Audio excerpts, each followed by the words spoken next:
তালিমর আজকে দ্বিতীয় দিন ইমান থেকে আরম্ভ করি আর সাত কিতাব পড়ার লাগি চেষ্টা করবো ইনশাআল্লাহ। হযরত ইবনে আব্বাস রাদিয়াল্লাহু তাআলা আনহু বর্ণনা করেন যে রাসূলুল্লাহ সাল্লাল্লাহু আলাইহি ওয়াসাল্লাম হযরত আবু যর রাদিয়াল্লাহু তাআলা আনহুকে ইরশাদ করিয়াছেন, বলো দেখি ইমানের কোন কড়াটি বেশি মজবুত। হযরত আবু যর রাদিয়াল্লাহু তাআলা আনহু আরজ করিলেন, আল্লাহ এবং তাহার রাসূল বেশি জানেন, সুতরাং আপনিই বলিয়া দেন। তিনি ইরশাদ করিলেন, আল্লাহ তাআলার জন্য পরস্পর সম্পর্ক ও সহযোগিতা হয় এবং আল্লাহ তাআলার জন্য কাহারও সহিত মহব্বত হয় এবং আল্লাহ তাআলার জন্যই কাহারও সহিত বিদ্বেষ ও শত্রুতা হয়। ফায়দা অর্থাৎ ইমানি শাখাসমূহের মধ্যে সবচেয়ে শক্তিশালী ও স্থায়ী শাখা এই যে দুনিয়াতে বান্দা কাহারও সহিত যে কোনো আচরণ করে, চাই উহা সম্পর্ক স্থাপনের হোক বা ছিন্নকরণের হোক, মহব্বতের হোক বা শত্রুতার হোক, উহা যেন নিজের নফসের চাহিদা হিসাবে না হয়, বরং শুধু আল্লাহ তাআলার জন্য হয় এবং তাহারই আদেশক্রমে হয়। আমরা আমাদের শত্রুতা হোক বা বন্ধুত্ব হোক, মহব্বত হোক বা যাই কিছু হোক, সম্পূর্ণ সব কিছু আল্লাহ তাবারক ওয়া তাআলার রেজামন্দের জন্য হইতে হইবে। ঠিক আছে এই কথা। হযরত আনাস ইবনে মালিক রাদিয়াল্লাহু তাআলা আনহু বর্ণনা করেন যে রাসূলুল্লাহ সাল্লাল্লাহু আলাইহি ওয়াসাল্লাম ইরশাদ করিয়াছেন, যে ব্যক্তি আমাকে দেখিয়াছে এবং আমার উপর ঈমান আনিয়াছে তার জন্য তো একবার মোবারকবাদ, আর যে আমাকে দেখে নাই ও তার উপরেও আমার উপর ঈমান আনিয়াছে তাহাকে বারবার মোবারকবাদ। যারা নবী করিম সাল্লাল্লাহু আলাইহি ওয়াসাল্লামকে দেখিয়া ঈমান নিয়ে আসছে যে উনি শেষ নবী, উনি আখেরি নবী, উনি সর্বশ্রেষ্ঠ নবী, তাদের জন্য নবী করিম সাল্লাল্লাহু আলাইহি ওয়াসাল্লাম বলতেছেন যে এক মুবারকবাদ। আর যাহারা নবী করিম সাল্লাল্লাহু আলাইহি ওয়াসাল্লামকে দেখেন নাই আর নবী করিম সাল্লাল্লাহু আলাইহি ওয়াসাল্লামের উপর ঈমান নিয়ে আসছেন তাদের জন্য বারবার মুবারকবাদ। অর্থাৎ আমাদের জন্য, আমরা তো নবী করিম সাল্লাল্লাহু আলাইহি ওয়াসাল্লামকে ডাইরেক্টলি দেখতে পারিনি, আমাদের জন্য নবী করিম সাল্লাল্লাহু আলাইহি ওয়াসাল্লাম বারবার মুবারকবাদ বলতেছেন। হযরত আব্দুর রহমান ইবনে ইয়াজিদ রাহমাতুল্লাহ আলাইহি বলেন, হযরত আব্দুল্লাহ রাদিয়াল্লাহু তাআলা আনহু এর সম্মুখে কিছু লোক রাসূলুল্লাহ সাল্লাল্লাহু আলাইহি ওয়াসাল্লামের সাহাবা ও তাহাদের ঈমানের আলোচনা উত্থাপন করিল। এই পরিপ্রেক্ষিতে হযরত আব্দুল্লাহ রাদিয়াল্লাহু তাআলা আনহু বলেন, রাসূলুল্লাহ সাল্লাল্লাহু আলাইহি ওয়াসাল্লাম আমাকে যাহারা দেখিয়াছেন তাহাদের সামনে তাহার সত্যতা একেবারেই সুস্পষ্ট ও পরিষ্কার ছিল। সেই সত্তার কসম যিনি ছাড়া আর কোনো মাবুদ নাই, সবচেয়ে উত্তম ঈমান ওই ব্যক্তির যে দেখিয়া ঈমান আনিয়াছে, যে না দেখিয়া ঈমান আনিয়াছে। অতঃপর ইহার প্রমাণ হিসাবে তিনি এই আয়াত পড়িলেন, আলিফ লাম মিম যালিকাল কিতাবু লা রাইবা ফিহি ইউমিনুনা বিল গায়ব। আলিফ লাম মিমের মিম এই কিতাব, উহাতে কোনো সন্দেহ নাই, মুত্তাকিনের জন্য হিদায়াত স্বরূপ, যাহারা গায়বের প্রতি ঈমান রাখে। হযরত আনাস ইবনে মালিক রাদিয়াল্লাহু তাআলা আনহু বর্ণনা করেন, রাসূলুল্লাহ সাল্লাল্লাহু আলাইহি ওয়াসাল্লাম ইরশাদ করিয়াছেন, আমার আশঙ্কা হয় যদি আমার ভাইদের সহিত আমার সাক্ষাৎ হইত। সাহাবা রাদিয়াল্লাহু তাআলা আনহুম আজমাইন আরজ করিলেন, আমরা কি আপনার ভাই নাই?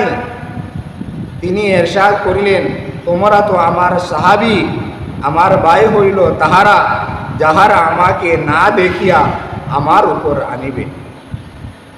ঠিক আছে, সাহাবীদেরকে সাহাবী বলছেন, আর যারা নবী করিম সাল্লাল্লাহু আলাইহি ওয়াসাল্লামকে না দেখিয়া ঈমান নিয়ে আসছে তাদেরকে ভাই বলছেন। অর্থাৎ যারা নবী করিম সাল্লাল্লাহু আলাইহি সাল্লামকে নিজ চোখকে দেখে ঈমান আনছে তাহারাই সাহাবী, আর যারা নবী করিম সাল্লাল্লাহু আলাইহি সাল্লামকে দেখেন নাই শুধুমাত্র শুনিয়া ঈমান নিয়ে আসছেন তারা নবী করিম সাল্লাল্লাহু আলাইহি সাল্লামের ভাই, যেমতো আমরা।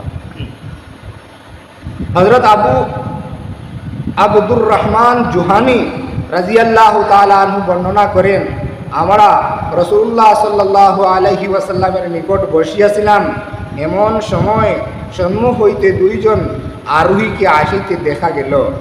রাসূলুল্লাহ সাল্লাল্লাহু আলাইহি ওয়াসাল্লাম তাহাদেরকে দেখিয়া বলিলেন, ইহাদেরকে কিন্দা এবং মাজহিজ গোত্রের মনে হইতেছে। অবশেষে তাহারা যখন রাসূলুল্লাহ সাল্লাল্লাহু আলাইহি ওয়াসাল্লামের খিদমতে উপস্থিত হইল, তখন তাহাদের সহিত গোত্রের আরও অন্যান্য লোকজনও ছিল। বর্ণনাকারী বলেন যে তাহাদের মধ্যে হইতে এক ব্যক্তি বায়াতের জন্য রাসূলুল্লাহ সাল্লাল্লাহু আলাইহি ওয়াসাল্লামের নিকটবর্তী হইলেন। যখন তিনি তাহার হাত মুবারক নিজের হাতে লইলেন, তখন আরজ করিলেন, হে আল্লাহর রসূল, যে ব্যক্তি আপনার সহিত সাক্ষাৎ করিল, আপনার উপর ঈমান আনিল এবং আপনাকে সত্য বলিয়া স্বীকার করিল এবং আপনার অনুসরণ করিল, বলুন সে কি পাইবে? তিনি ইরশাদ করিলেন, তাহার জন্য মুবারক হোক। ইহা শুনিয়া সে ব্যক্তি বরকত লওয়ার জন্য তাহার হাত মুবারকের উপর নিজের হাত বুলাইল এবং বায়াত হইয়া চলিয়া গেল। অতঃপর দ্বিতীয় ব্যক্তি অগ্রসর হইল, সে বায়াতের জন্য তাহার মুবারক হাত নিজের হাতে লইয়া আরজ করিল, ইয়া রাসূলুল্লাহ, যে ব্যক্তি আপনাকে না দেখিয়া ঈমান আনিয়াছে, আপনাকে সত্য বলিয়া স্বীকার করিয়াছে এবং আপনার অনুসরণ করিয়াছে, বলুন সে কি পাইবে? তিনি ইরশাদ করিলেন, তাহার জন্য মুবারক হোক, মুবারক হোক, মুবারক হোক। উক্ত ব্যক্তিও তাহার হাত মুবারকের উপর নিজের হাত বুলাইয়া এবং বায়াত হইয়া চলিয়া গেল। হযরত আবু মুসা রাদিয়াল্লাহু তাআলা আনহু হইতে বর্ণিত আছে যে রাসূলুল্লাহ সাল্লাল্লাহু আলাইহি ওয়াসাল্লাম ইরশাদ করিয়াছেন, তিন ব্যক্তি এমন আছে যে তাহাদের জন্য দ্বিগুণ সওয়াব রহিয়াছে। প্রথমত ওই ব্যক্তি ঈমান আনিয়াছে, আবার মুহাম্মদ সাল্লাল্লাহু আলাইহি ওয়াসাল্লামের উপর ঈমান আনিয়াছে। দ্বিতীয়ত কৃতদাসী, যে আল্লাহ তাআলার হক সমূহ আদায় করিয়াছে এবং আপন মুনিবের হক সমূহ আদায় করিয়াছে। তৃতীয় ওই ব্যক্তি যাহার কোনো কৃতদাসী থাকে আর সে তাহাকে উত্তম আদব শিক্ষা দিয়াছে এবং উত্তম রূপে এলেম শিক্ষা দিয়াছে, অতঃপর তাহাকে মুক্ত করিয়া বিবাহ করিয়া লইয়াছে, তাহার জন্য দ্বিগুণ সওয়াব। বুখারী শরীফের হাদিস।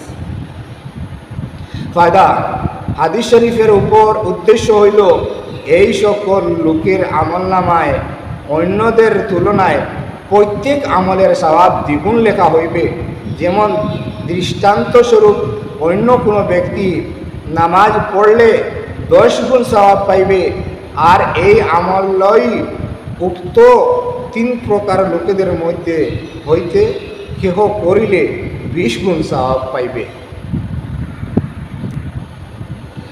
হযরত আওসাত রহমতুল্লাহ আলাইহি বলেন, হযরত আবু বকর রাদিয়াল্লাহু তাআলা আনহু আমাদের সম্মুখে বয়ান করিতে যাইয়া বলিলেন, 1 বৎসর পূর্বে রাসূলুল্লাহ সাল্লাল্লাহু আলাইহি ওয়াসাল্লাম আমার এই স্থানে বয়ান করার জন্য দাঁড়াইয়াছিলেন।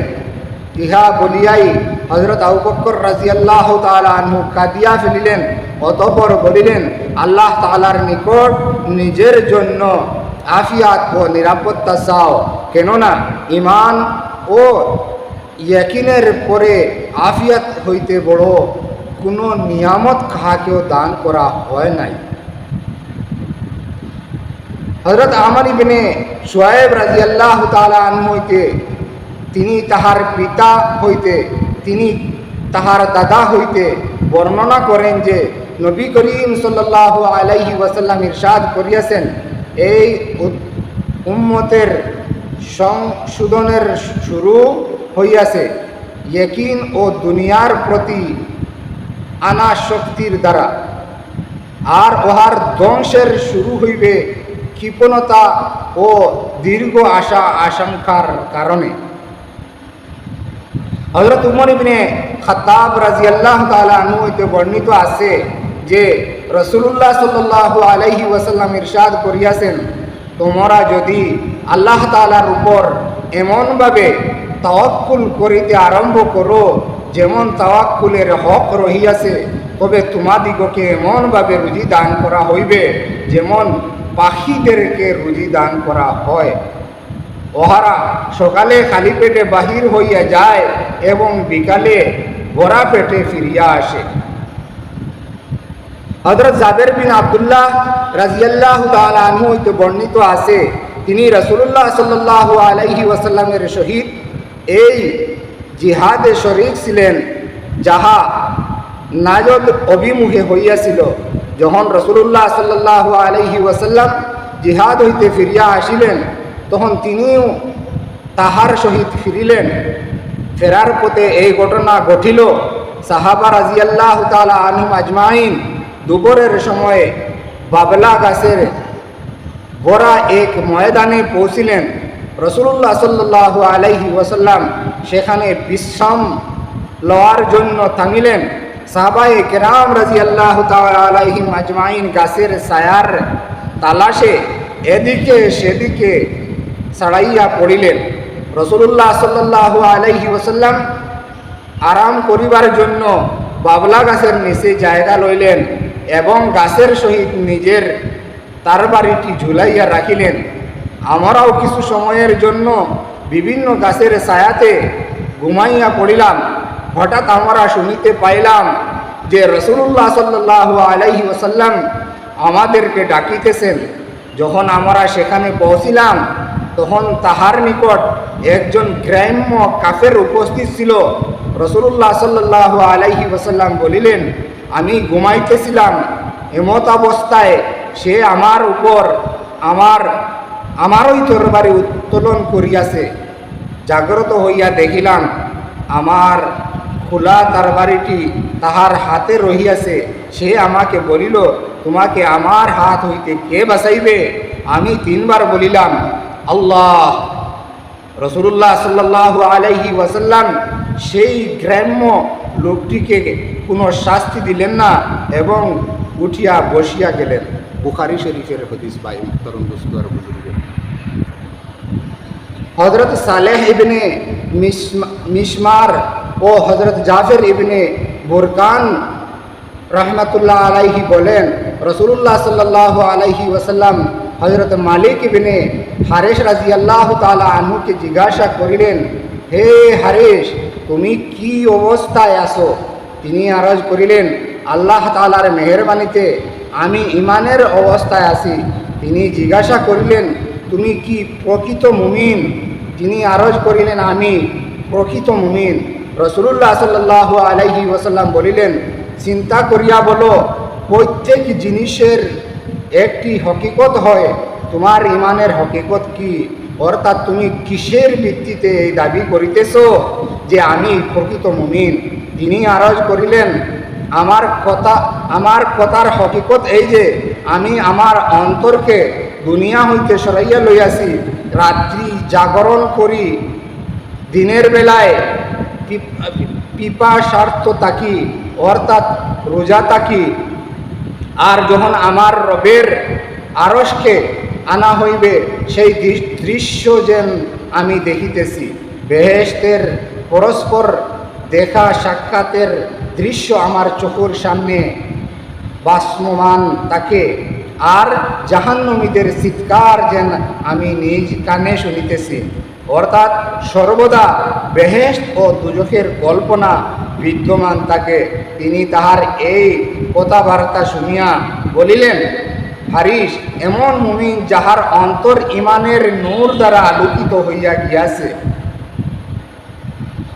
হযরত মায়েদ রাদিয়াল্লাহু তাআলা আনহু হইতে বর্ণিত আছে যে রাসূলুল্লাহ সাল্লাল্লাহু আলাইহি ওয়াসাল্লামকে জিজ্ঞাসা করা হইল, সমস্ত আমলের মধ্যে সর্বোত্তম কি?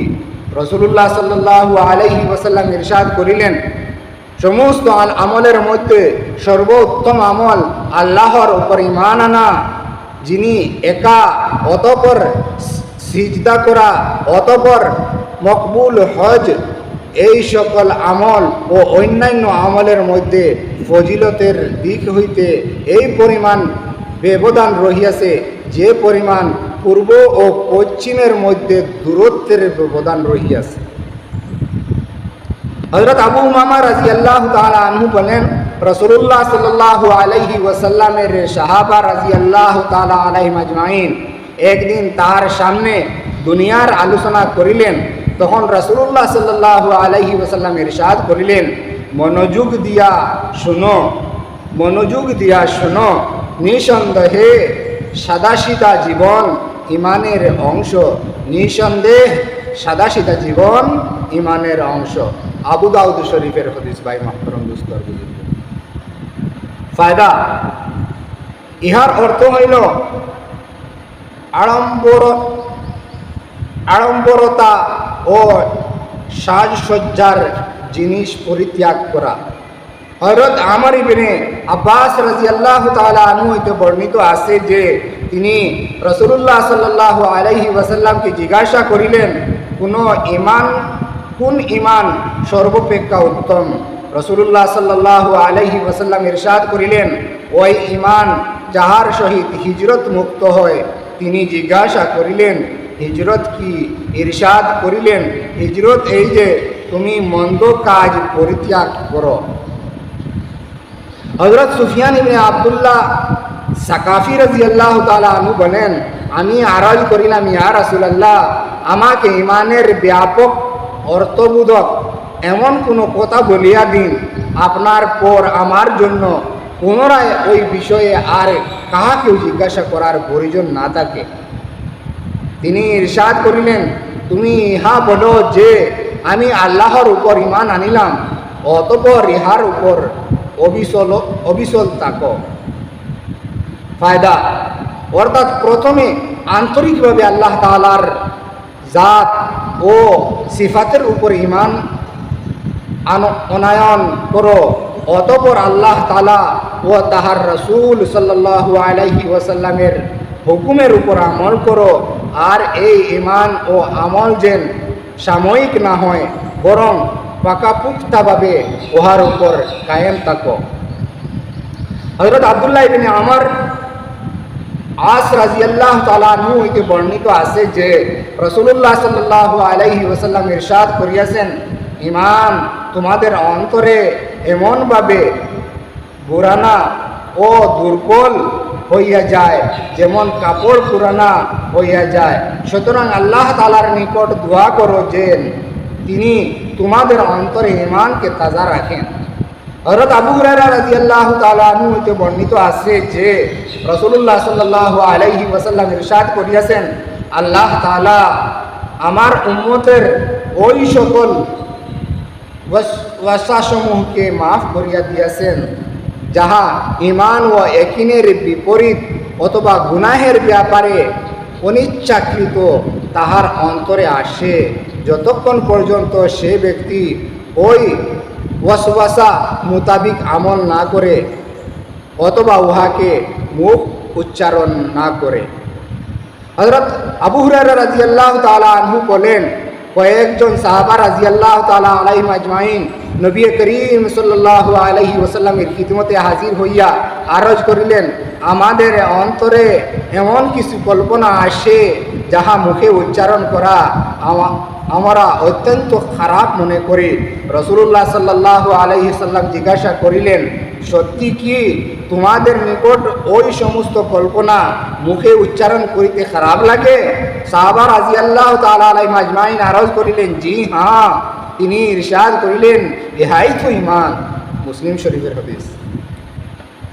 অর্থাৎ যখন এই সকল চিন্তা ও কল্পনা তোমাদেরকে এত মৌখিক উচ্চারণও তোমাদের নিকট অপছন্দনীয়, তখন ইহাই তো পূর্ণ ইমানের আলামত। হযরত আবু হুরায়রা রাদিয়াল্লাহু তাআলা আনহু নবী করিম সাল্লাল্লাহু আলাইহি ওয়াসাল্লামের ইরশাদ নকল করেন যে বেশি বেশি লা ইলাহা ইল্লাল্লাহ এর সাক্ষ্য দিতে থাকো। ওই সময়ে আসার পূর্বে যখন তোমার মৃত্যু অথবা রোগ ব্যাধি ইত্যাদির কারণে এই কলিমা উচ্চারণ করিতে পারিবে না। হযরত ওসমান রাদিয়াল্লাহু তাআলা আনহু হইতে বর্ণিত আছে যে রাসূলুল্লাহ সাল্লাল্লাহু আলাইহি ওয়াসাল্লাম ইরশাদ করিয়াছেন, যে ব্যক্তির এমন অবস্থায় মৃত্যু আসে যে সে ইয়াকিনের সহিত জানে আল্লাহ ছাড়া কোনো মাবুদ নাই, সে বেহেশতে প্রবেশ করিবে। হযরত উসমান ইবনে আফফান রাদিয়াল্লাহু তাআলা আনহু হইতে বর্ণিত আছে যে রাসূলুল্লাহ সাল্লাল্লাহু আলাইহি ওয়াসাল্লাম ইরশাদ করিয়াছেন, যে ব্যক্তি এই ইয়াকিনের সহিত মৃত্যুবরণ করিল যে আল্লাহ তাআলা হক, সে বেহেশতে প্রবেশ করিবে। হযরত আলী রাদিয়াল্লাহু তাআলা আনহু হইতে বর্ণিত আছে যে নবী করিম সাল্লাল্লাহু আলাইহি ওয়াসাল্লাম হাদিসে কুদসিতে আপন রবের এই ইরশাদ নকল করেন, আমি আল্লাহ, আমি ছাড়া কোনো মাবুদ নাই। যে ব্যক্তি আমার একত্বকে স্বীকার করিল সে আমার দুর্গে প্রবেশ করিল, যে আমার দুর্গে প্রবেশ করিল সে আমার আযাব হইতে নিরাপদ হইয়া গেল। হযরত মাকবুল রাহমাতুল্লাহ আলাইহি বলেন, একজন অত্যন্ত বৃদ্ধ ব্যক্তি যাহার উভয়ে ভ্রু চোখের উপর ঝুলিয়া পড়িয়াছিল, লোকটি আসিয়া আরজ করিল, হে আল্লাহর রসুল, এমন এক ব্যক্তি যে আপনাকে বহু ওয়াদা, যে অনেক ওয়াদা ভঙ্গ ও গুনাহের কাজ করিয়াছে এবং জায়েজ না জায়েজ সব রকমের খায়েশ পুরা করিয়াছে, আর তাহার গুনাহ এত বেশি যে সমগ্র দুনিয়াবাসীর মধ্যে বন্টন করিয়া দেওয়া হয় তবে সকল ধ্বংস করিয়া দিবে। এরূপ ব্যক্তির জন্য তওবার সুযোগ আছে কি?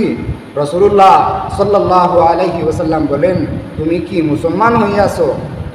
সে আরজ করিল, জি হ্যাঁ, আমি কলিমায়ে শাহাদাত আশহাদু আল্লা ইলাহা ইল্লাল্লাহু ওয়াহদাহু লা শারীকা লাহু ওয়া আন্না মুহাম্মাদান আবদুহু ওয়া রাসূলুহু এর সাক্ষী দান করি। রাসূলুল্লাহ সাল্লাল্লাহু আলাইহি ওয়াসাল্লাম ইরশাদ করিলেন, যতক্ষণ তুমি এই কলিমার স্বীকারোক্তির উপর অবিচল থাকিবে, আল্লাহ তাআলা তোমার সব রকম ওয়াদা ভঙ্গ করা ও সকল গুনাহকে মাফ করিতে থাকিবেন এবং তোমার গুনাহসমূহকে নেকির দ্বারা পরিবর্তন করিতে থাকিবেন। সেই বৃদ্ধ ব্যক্তি আরজ করিল, হে আল্লাহর রসুল, আমার সমস্ত ওয়াদা ভঙ্গ ও গুনাহ মাফ।